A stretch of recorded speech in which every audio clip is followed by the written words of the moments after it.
Woe to the obstinate children, declares the Lord, to those who carry out plans that are not mine, forming an alliance, but not by my spirit, heaping sin upon sin, who go down to Egypt without consulting me, who look for help to Pharaoh's protection, to Egypt's shade for refuge.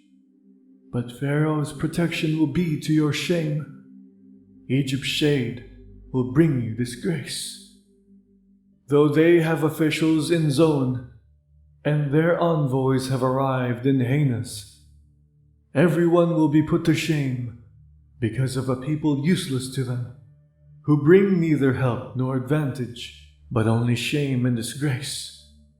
A prophecy concerning the animals of Negev, through a land of hardship and distress, of lions and lionesses, of adders and darting snakes.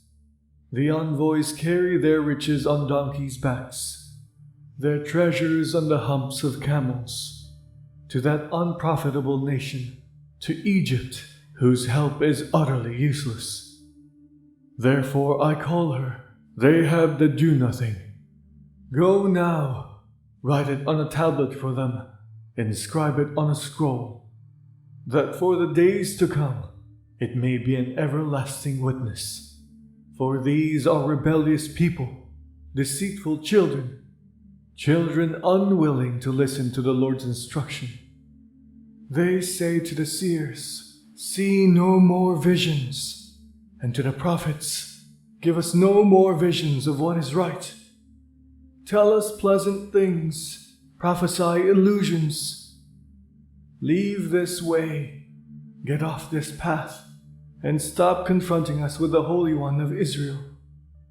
Therefore this is what the Holy One of Israel says: because you have rejected this message, relied on oppression, and depended on deceit, this sin will become for you like a high wall, cracked and bulging, that collapses suddenly in an instant. It will break in pieces like pottery, shattered so mercilessly that among its pieces not a fragment will be found for taking coals from a hearth or scooping water out of a cistern. This is what the Sovereign Lord, the Holy One of Israel, says: in repentance and rest is your salvation, in quietness and trust is your strength, but you would have none of it. You said, "No, we will flee on horses, therefore you will flee." You said, "We will ride off on swift horses, therefore your pursuers will be swift. 1,000 will flee at the threat of one, at the threat of 5, you will all flee away, till you are left like a flagstaff on the mountaintop, like a banner on a hill. Yet the Lord longs to be gracious to you. Therefore he will rise up to show you compassion, for the Lord is a God of justice. Blessed are all who wait for him, people of Zion, who live in Jerusalem. You will weep no more. How gracious he will be when you cry for help. As soon as he hears, he will answer you. Although the Lord gives you the bread of adversity and the water of affliction, your teachers will be hidden no more. With your own eyes you will see them. Whether you turn to the right or to the left, your ears will hear a voice behind you saying, "This is the way, walk in it."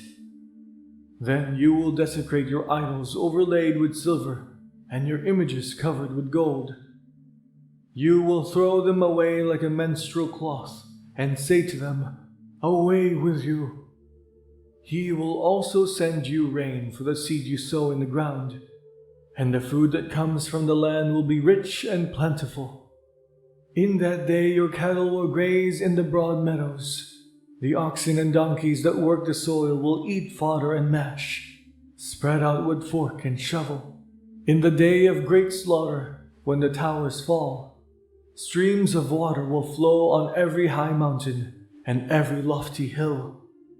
The moon will shine like the sun, and the sunlight will be 7 times brighter. like the light of 7 full days, when the Lord binds up the bruises of his people and heals the wounds he inflicted. See, the name of the Lord comes from afar, with burning anger and dense clouds of smoke. His lips are full of wrath, and his tongue is a consuming fire. His breath is like a rushing torrent, rising up to the neck. He shakes the nations in a sieve of destruction. He places in the jaws of the peoples a bit that leads them astray. And you will sing, as on the night you celebrate a holy festival. Your hearts will rejoice, as when people playing pipes go up to the mountain of the Lord, to the rock of Israel. The Lord will cause people to hear his majestic voice, and will make them see his arm coming down, with raging anger and consuming fire, with cloudburst, thunderstorm, and hail. The voice of the Lord will shatter Assyria. With his rod he will strike them down. Every stroke the Lord lays on them with his punishing club will be to the music of timbrels and harps, as he fights them in battle with the blows of his arm. Topheth has long been prepared.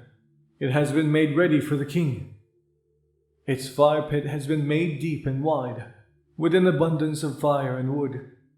The breath of the Lord, like a stream of burning sulfur, sets it ablaze.